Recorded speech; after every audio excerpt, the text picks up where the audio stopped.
बरसात की रात थी। बादलों की गरज, तेज हवाओं की सरसराहट और कभी कभार आसमान को चीरता हुआ बिजली का उजाला। माहौल में एक अजीब सी बेचैनी थी। राजनपुर गांव के चौराहे पर कुछ लोग अलाव के पास बैठे थे। वहां के बुजुर्ग राम स्वरूप बाबा गांव के एक नए मेहमान अजय को समझा रहे थे। बेटा, रात में पुराना पीपल वाला रास्ता कभी मत लेना, चाहे तुम्हें कितनी भी जल्दी क्यों ना हो। क्यों बाबा, वहां क्या है? अरे दरअसल वो रास्ता भूतिया है। जो वहां गया या तो लौटा ही नहीं या पागल होकर लौटा है। बाकी गांव वाले सहम गए, लेकिन अजय जो शहर से आया था इन बातों को अंधविश्वास समझकर हंस देता है। राम स्वरूप बाबा ने धीरे धीरे कहानी शुरू की। बहुत साल पहले उस रास्ते पर एक भीषण हादसा हुआ था। गांव के ठाकुर साहब की बेटी राधा की वहीं हत्या हुई। उसके बाद से उस रास्ते पर रात में अजीब अजीब घटनाएं होने लगी। लोगों ने कसम खा ली कि सूरज ढलने के बाद वहां कोई भी नहीं जाएगा। हाँ बाबा, सच कह रहे हैं। मैंने अपनी आंखों से देखा है। एक बार रात में मुझे वहां सफेद कपड़ों में औरत दिखी जिसकी आंखें थी ही नहीं। अरे ये तो बस अंधेरे का वहम होगा। 2 दिन बाद अजय को शहर वापस लौटना था, मगर भारी बारिश में बस सेवा बंद थी। गांव के एक लड़के मोहन ने कहा, भैया अगर आपको जल्दी पहुंचना है तो पीपल वाले रास्ते से जाओ, वो छोटा है। लेकिन बाबा तो मना कर रहे थे। अरे वो सब पुरानी बातें हैं, आप डरते क्यों हो? अजय ने सोचा समय बच जाएगा। रात के करीब 9 बजे टॉर्च लेकर वो अकेला निकल पड़ा। रास्ता सुनसान था, दोनों ओर घना जंगल और बीच में कीचड़ भरी पगडंडी। टॉर्च की रोशनी में झिंगोरों की आवाज और कभी कभार मेढकों की टर टर सुनाई दे रही थी। अचानक पीछे से किसी के पैरों की आहट आई। अजय ने टॉर्च घुमाई पर वहां कोई नहीं था। ये शायद मेरा वहम है। कुछ कदम आगे बढ़ा तो एक औरत की धीमी सी सिसकियों की आवाज आई। कौन है वहां? कोई जवाब नहीं, बस सिसकियां जारी रही। थोड़ा आगे बढ़ते ही टॉर्च की रोशनी में एक सफेद साड़ी पहने औरत दिखी। उसके लंबे खुले बाल चेहरे को ढक रहे थे। आप यहाँ रात में अकेली? आपको मदद चाहिए? वो औरत धीरे धीरे सिर उठाने लगी और अजय का दिल धक से रह गया। उसका चेहरा खून से लथपथ था और उस औरत की आंखें ही नहीं थी। मुझे मेरे कातिल तक ले चलो। अजय डर के मारे पीछे हटने लगा। तभी अचानक उसकी टॉर्च बंद हो गई। अजय के कानों में अब सिर्फ पत्तों की सरसराहट और उसके अपने दिल की धड़कन थी। उसने मोबाइल निकाला पर सिग्नल नहीं था। अचानक पीछे से ठंडी हवा का झोंका आया और किसी ने उसके कंधे पर बर्फ जैसी ठंडी उंगलियां रख दी। अजय चीखते हुए पलटा, पर इस बार भी वहां कोई नहीं था। वो आ गया, वो आ गया। कुछ ही दूरी पर विशाल पुराना पीपल का पेड़ खड़ा था। उसकी जड़ों के पास काले कपड़ों में एक बूढ़ा तांत्रिक बैठा था। बाबा, यहाँ क्या हो रहा है? तुमने गलती कर दी बेटा। ये राधा का रास्ता है। उसकी आत्मा अब भी अपने कातिल को ढूंढ रही है। अचानक तांत्रिक ने आंखें बंद की और कुछ मंत्र पढ़ने लगा। तभी वो औरत फिर से प्रकट हुई, लेकिन इस बार उसके चेहरे पर भयानक गुस्सा था। ये इंसान यहाँ क्यों आया? हवा तेज हो गई, पेड़ की डालियां जोर जोर से हिलने लगी। तांत्रिक ने अजय को पीछे रहने का इशारा किया। राधा ये निर्दोष है, इसे छोड़ दो। कोई निर्दोष नहीं, सबने मुझे अकेला छोड़ दिया था। उस वक्त मुझे मदद की जरूरत थी। अजय को महसूस हुआ जैसे कोई अदृश्य ताकत पीपल की जड़ों की तरफ खींच रही हो।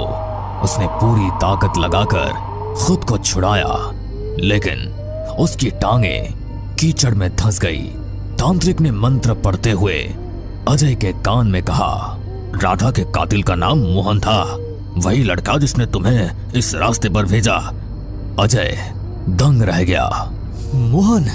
तांत्रिक ने बताया कि मोहन राधा का बचपन का प्रेमी था, लेकिन लालच में उसने उसे धोखा देकर मार डाला। तब से राधा की आत्मा इसी रास्ते पर भटक रही थी। अचानक मोहन दूर से आता दिखा। वो अजय को लेने आया था। आखिर तुझे पा लिया। मोहन डरकर भागने लगा, लेकिन पेड़ की जड़ें जैसे जिंदा होकर उसके पैरों में लिपट गई। राधा की आत्मा उसकी ओर बढ़ी और पल भर में मोहन की चीखें जंगल में गूंज उठी। फिर सब शांत हो गया। अब मैं जा रही हूँ, लेकिन ये रास्ता हमेशा याद रखेगा। जिसने मुझे धोखा दिया उसका अंजाम क्या होता है। इतना कहकर उसकी परछाई धुएं में बदलकर गायब हो गई। तांत्रिक ने अजय को गांव तक छोड़ दिया। अगली सुबह गांव में खबर फैल गई कि मोहन लापता है। अजय ने किसी को सच नहीं बताया, लेकिन जब भी वो उस रास्ते के बारे में सोचता उसकी रूह कांप जाती। राम स्वरूप बाबा का एक ही वाक्य उसके मन में गूंजता रहा, बेटा रात में पुराना पीपल वाला रास्ता कभी मत लेना। पिछली घटना को 6 महीने बीत चुके थे। अजय अब शहर लौट चुका था, लेकिन रात में अक्सर नींद के बीच चौंक कर उठ जाता। हर बार उसे वही सपना आता, पुराना पीपल का पेड़ और राधा। एक दिन उसे अचानक गांव से चिट्ठी मिली। लिखने वाला था राम स्वरूप बाबा। बेटा अजय, यहाँ फिर से अजीब घटनाएं हो रही है। लोग कहते हैं राधा की आत्मा वापस आ गई है, हमें तेरी मदद चाहिए। अजय के मन में डर था, लेकिन उसने जाने का फैसला किया। उसे लगता था कि शायद ये उसका अधूरा काम है। अजय रात को ही राजनपुर पहुंचा। चौराहे पर सन्नाटा था। हवा में ठंडक और एक अजीब सी बदबू फैली हुई थी। राम स्वरूप बाबा उसका इंतजार कर रहे थे। बेटा, तुम्हारे जाने के बाद से 3 लोग उस रास्ते से गायब हो गए। लेकिन राधा तो मोहन को ले जाने के बाद चली गई थी। बेटा, हम भी यही सोचते थे, पर लगता है उसकी आत्मा अब और भी शक्तिशाली हो गई है।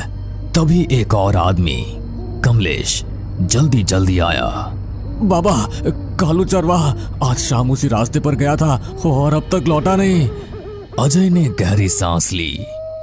ठीक है, मैं आज रात वहीं जाऊंगा, लेकिन अकेला नहीं। मुझे कोई चाहिए जो रास्ता जानता हो। कमलेश ने हिचकिचाते हुए कहा, मैं चलूंगा, लेकिन अगर कुछ हुआ तो मैं भाग जाऊंगा। राम स्वरूप बाबा ने दोनों को तांत्रिक गिरधारी के पास भेजा। वही तांत्रिक जिसने पिछली बार अजय की मदद की थी।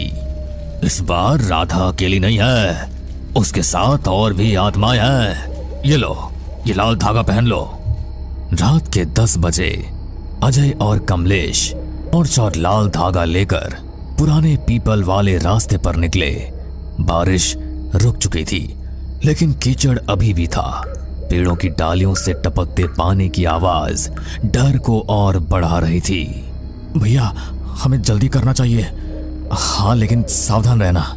कुछ दूर चलते ही वही ठंडी हवा का झोंका आया जो अजय ने पहले महसूस किया था। उसकी रीढ़ में सिहरन दौड़ गई। टॉर्च की रोशनी में अचानक कुछ चमका। अजय ने देखा दूर एक लड़की झूले पर बैठी है, सफेद कपड़ों में, लेकिन उसका चेहरा धुंध से ढका था। कालू, क्या तुम हो? लड़की धीरे धीरे झूले से उतरी और उनकी ओर बढ़ने लगी। धुंध हटते ही पता चला वो राधा थी, लेकिन उसका चेहरा आधा सड़ चुका था। वापस आ गए? अच्छा किया। अचानक चारों ओर से फुसफुसाहटें आने लगी। हमें भी मुक्त करो, मुक्त करो, हमें भी मुक्त करो, मुक्त करो। पेड़ों के पीछे से अंधेरे साए निकलने लगे, जिनके चेहरे इंसानों जैसे थे, लेकिन आंखें खाली गड्ढों जैसी। ये कौन है? ये मेरे जैसे हैं जिन्होंने धोखे में जान गंवाई। अब ये मेरे साथ है।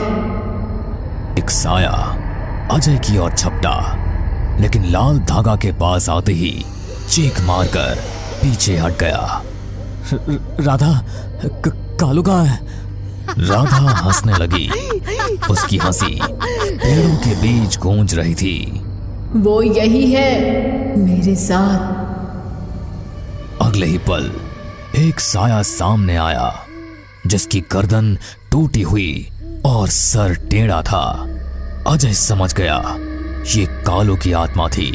तभी पीछे से मंत्रोच्चार की आवाज आई। गिरधारी तांत्रिक हाथ में त्रिशूल और दीपक लेकर वहां पहुंचे। राधा, तू फिर से निर्दोषों का खून बहा रही है। निर्दोष? सब पापी है। जिसने मेरी चीखें नहीं सुनी वो सब मरने लायक है। तांत्रिक ने जमीन पर गोला बनाकर अजय और कमलेश को अंदर खींच लिया। जब तक ये गोला है, ये आत्माएं अंदर नहीं आ सकती।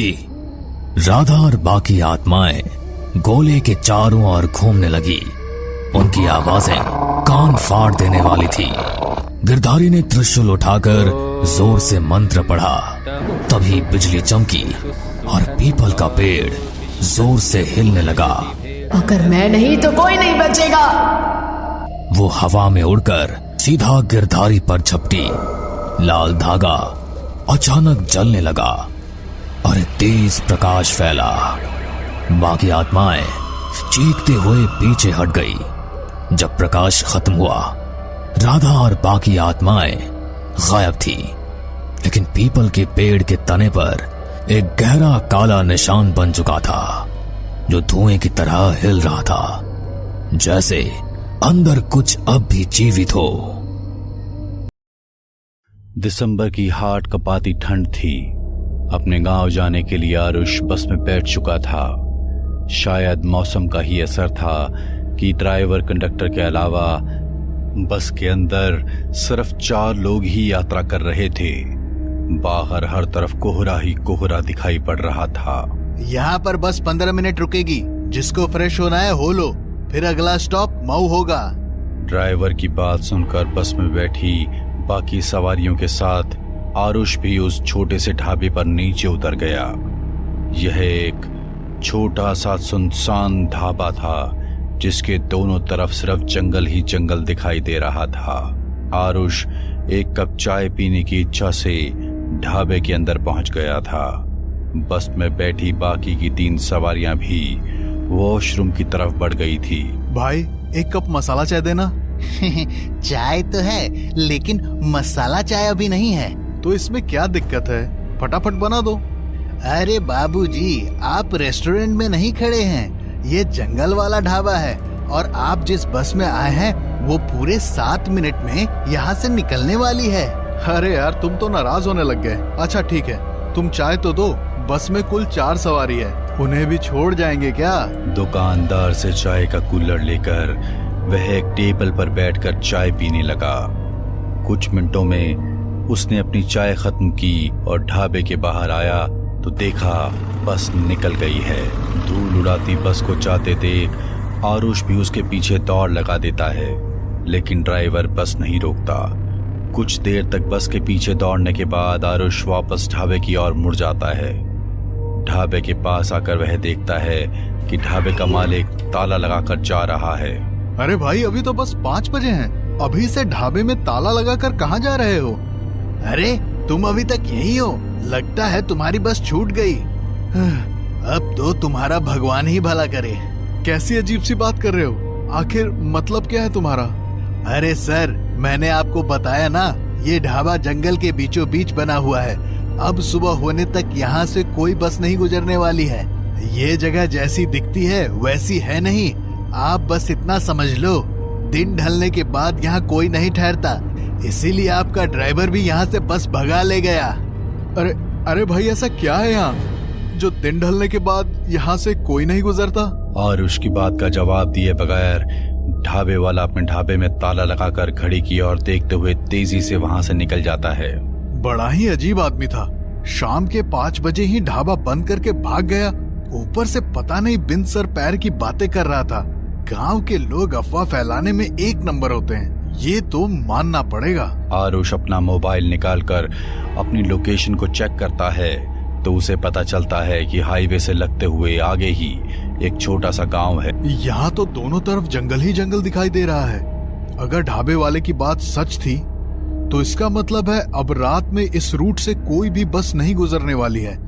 रात में इस जंगल की रोड पर रुकना सेफ नहीं होगा। ऐसा करता हूँ, गांव में जाकर मदद मांगने की कोशिश करता हूँ। हो सकता है वहाँ मुझे रुकने के लिए कोई जगह मिल जाए। आरुष जंगल वाले रास्ते पर तेज कदमों से चला जा रहा था। शाम के 5:30 बज चुके थे। सर्दियों के दिन होने के कारण दिन ढल चुका था और चारों ओर अंधेरे ने अपना कब्जा जमा लिया था। अंधेरे से रह रहकर आती जंगली जानवरों की रोने की भयानक आवाज उसके दिल को दहला रही थी। अरे यार, लगता है इस जंगल में जंगली जानवर भी हैं, तभी इतना भयानक आवाज सुनाई दे रही है। शायद इसी वजह से अंधेरा होने के बाद यहाँ से कोई बस नहीं गुजरती होगी। आरुष मन ही मन अटकलें लगाता आगे बढ़ रहा था कि तभी उसे सड़क के दूसरे छोर पर एक गांव दिखाई पड़ने लगता है। कैसा गांव है ये? बिल्कुल अंधेरे में डूबा हुआ है। ऐसा लगता है पूरे गांव में बिजली ही नहीं है।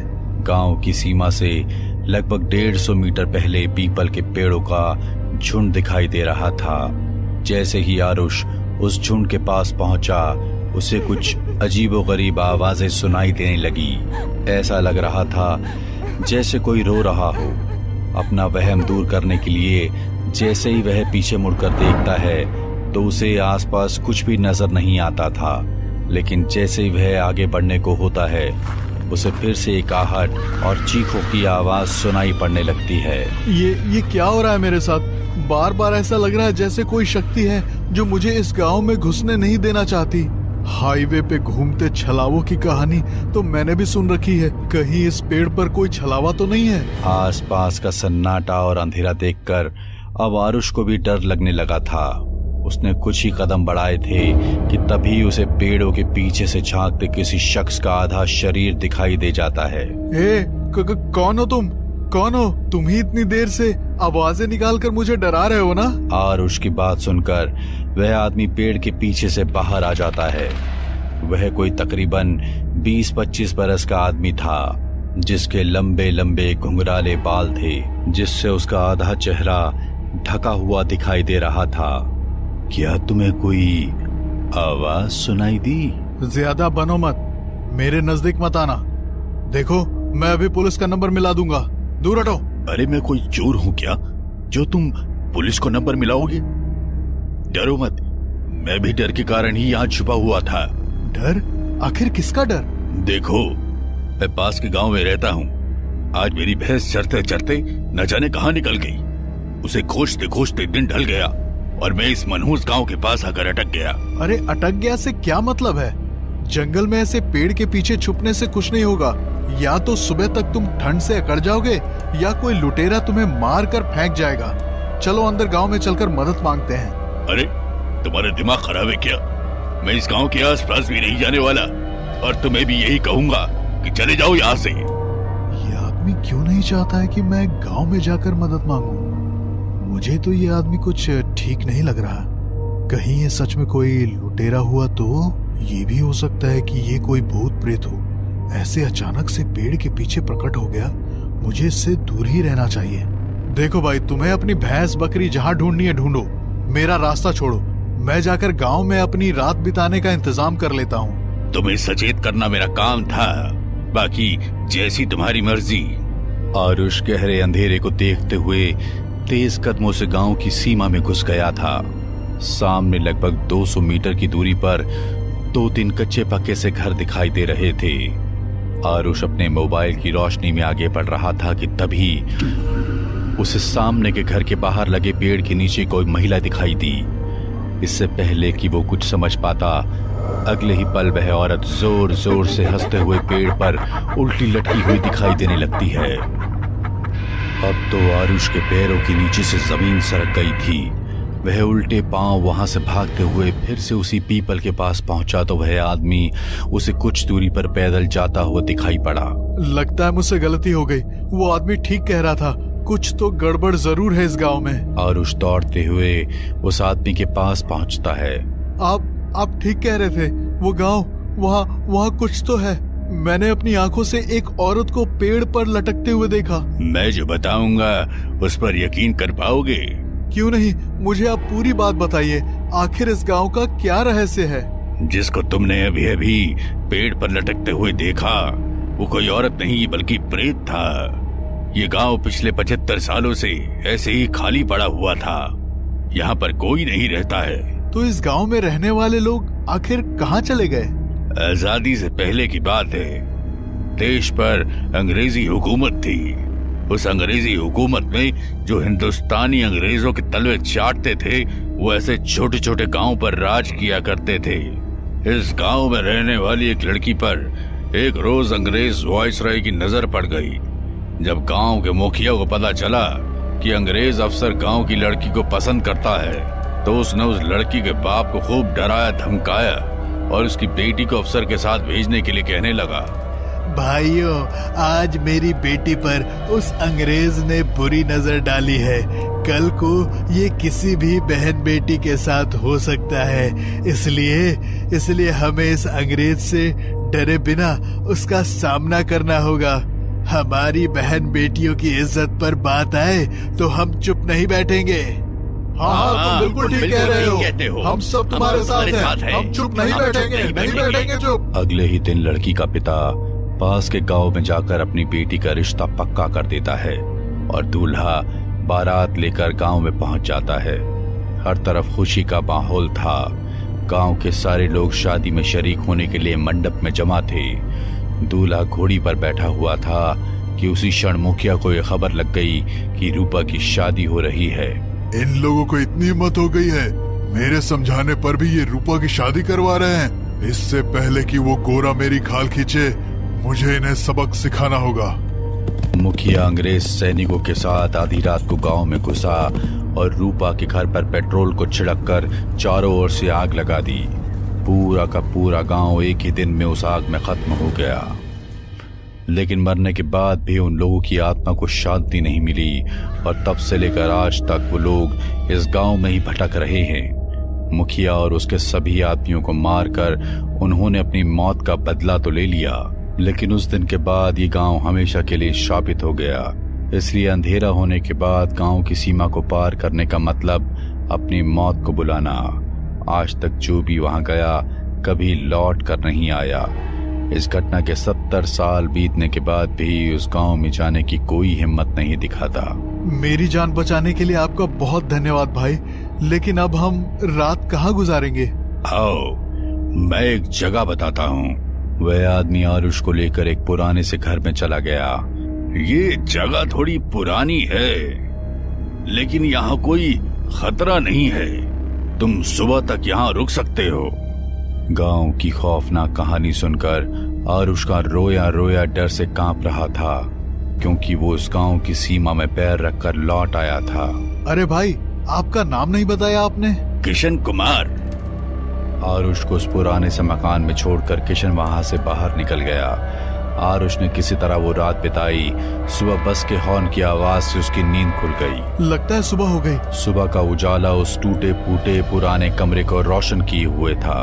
कमरे में चारों ओर नजर दौड़ाते हुए अचानक आरुष की नजर शादी के कार्ड पर जाकर थम गई, जो सामने रखी कुछ किताबों के पास बिखरे थे। किसी की शादी का कार्ड लगता है। रूपा संग किशन, 22 दिसंबर 1946। आरुष का चेहरा डर से सफेद पड़ गया था। जिसके साथ आरुष ने रात बिताई थी वो कोई और नहीं, रूपा का दूल्हा किशन था। बाकी गांव वालों के साथ साथ वो भी आज तक भटक रहा था, लेकिन शायद उसके भटकने का मकसद अलग था। हमें पूरा यकीन है दोस्तों कि आप लोगों को ये कहानी जरूर पसंद आई होगी। अगर आपके साथ भी कुछ ऐसे अनकहे किस्से हो चुके हैं तो प्लीज हमारे साथ शेयर करें। हम जरूर अपने चैनल पर उनको दिखाएंगे। हमारी ईमेल आईडी नीचे डिस्क्रिप्शन बॉक्स में दी गई है, तो प्लीज हमारे वीडियो और चैनल को शेयर एंड सब्सक्राइब करें और बने रहे हमारे साथ ऐसे ही अनकहे किस्से और कहानियां सुनने की।